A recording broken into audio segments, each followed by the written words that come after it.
Drama के लेखक और निर्देशक हैं मोहम्मद बोजदेग। हीरो इंजिन अल्तान दुजियातान और हलीमा सुल्तान के रूप में अभिनेत्री हैं इसरा बेल्जिक। इतिहास के छात्र इसे देखकर स्वीकारेंगे ही कि जो कुछ भी दिखाया जा रहा है उस समय के हालात यही रहे होंगे। अर्तगरुल के नाम की एक छोटी सी मस्जिद और मज़ार है।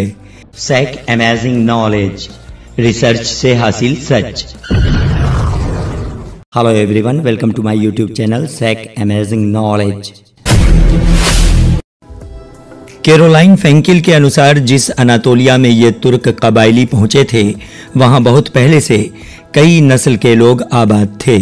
उनमें यहूदी, आर्मेनियाई, कुर्द, यूनानी एवं अरब लोग प्रमुख थे।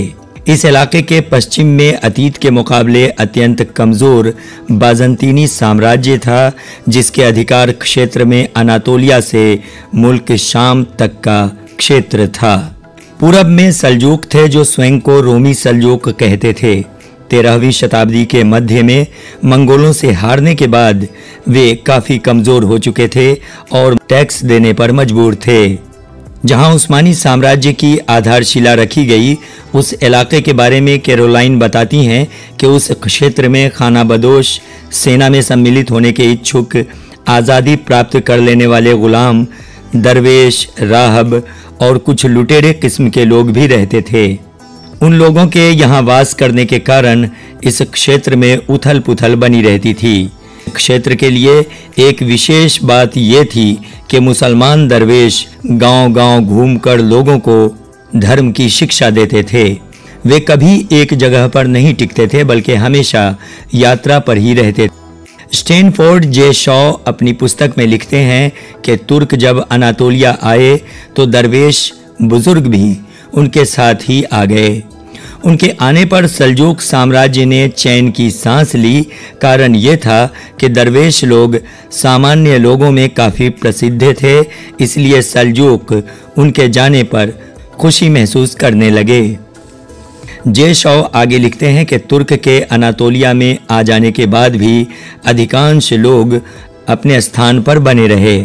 उस समय ऐसा भी देखा गया जब मुसलमान और ईसाई साथ साथ इबादत करते थे। सोगात का क्षेत्र, जिसके बारे में ये कहा जाता है कि वो अर्तगरुल को सल्जूक सुल्तान से मिला था, में अर्तगरुल के नाम की एक छोटी सी मस्जिद और मज़ार है। इसके बारे में कहा जाता है कि वो अर्तगरुल के बेटे ने उनके लिए बनवाई थी। बाद में फिर उसके बेटे अरबान ने उसे विस्तारित किया। कैरोलाइन फेंकिल लिखती हैं कि उस मस्जिद और मज़ार पर इतनी बार काम हुआ है कि उसके पहले निर्माण से संबंधित कोई चिन्ह अब मिलना मुश्किल है। फेंकिल के अनुसार 19वीं शताब्दी के अंत में सुल्तान अब्दुल हमीद द्वितीय ने कमज़ोर होते साम्राज्य की शाख को शक्ति प्रदान करने के लिए अपने पूर्वज की प्रसिद्धि का सहारा लिया और सोगात में अर्तगरुल के मज़ार का नए सिरे से निर्माण कराया। साथ ही शहीदों का एक कब्रिस्तान भी बनवाया। अर्तगरुल पर बनाए गए टीवी सीरियल की आलोचनाएं भी हुई हैं। एक लेबनानी विद्वान जोश कारनी कहते हैं कि उस्मानी साम्राज्य में सुल्तान सुलेमान और अब्दुल हमीद द्वितीय की प्रसिद्धि अर्तगरुल से बहुत अधिक है, लेकिन उन पर सीरियल न बनाकर ये टीवी सीरियल अर्तगरुल पर बनाया गया है, जिसकी वजह है लोगों का अर्तगरुल को नहीं जाना। चूँकि ओटोमन साम्राज्य के आरंभिक काल की बातें मात्र 1 से 1.5 पेज के कागज़ पर ही लिखी हुई हैं, जिसमें अर्तगरुल की बहादुरी की चर्चा है, बस इसके अलावा कुछ भी नहीं। कारनी कहते हैं कि ऐसे पात्र जिनको लोग नहीं जानते, उन पर टीवी सीरियल बनाने में ये फ़ायदा है कि निर्माता जो भी और जैसे भी चाहें प्रस्तुत कर सकते हैं।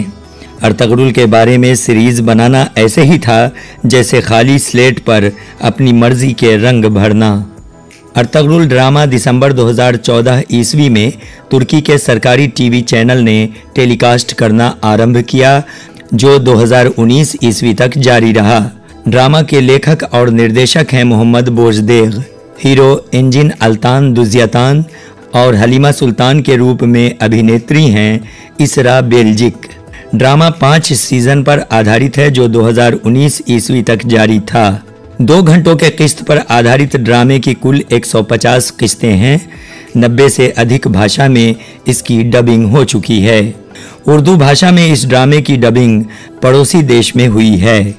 जैसा कि हमने बताया कि इतिहास में अर्तगरुल को लेकर अधिक चर्चा नहीं मिलती। ड्रामे के कुछ पात्र भी उस दौर से संबंधित न हों, किंतु मोहम्मद बोजदेग ने उस दौर की घटनाओं, माहौल, कपड़े, रहन सहन और रस्मो रिवाज तथा ऐतिहासिक घटनाओं पर इतने सुंदर ढंग से काम किया है कि इतिहास के छात्र इसे देखकर स्वीकारेंगे ही कि जो कुछ भी दिखाया जा रहा है उस समय के हालात यही रहे होंगे। ड्रामा देखते हुए दर्शकों को ये आभास होता है कि उन्हें 21वीं शताब्दी से उठाकर 12वीं शताब्दी में लाकर छोड़ दिया गया है। ड्रामा की कहानी, प्लॉट, पात्र, डायलॉग और प्रोडक्शन सभी बेहद जानदार हैं। ऐसे ही वीडियोस के लिए हमारे चैनल को सब्सक्राइब करें, साथ ही बेल आइकॉन दबाना न भूलें ताकि हमारे नए वीडियोस की जानकारी आपको मिल सके।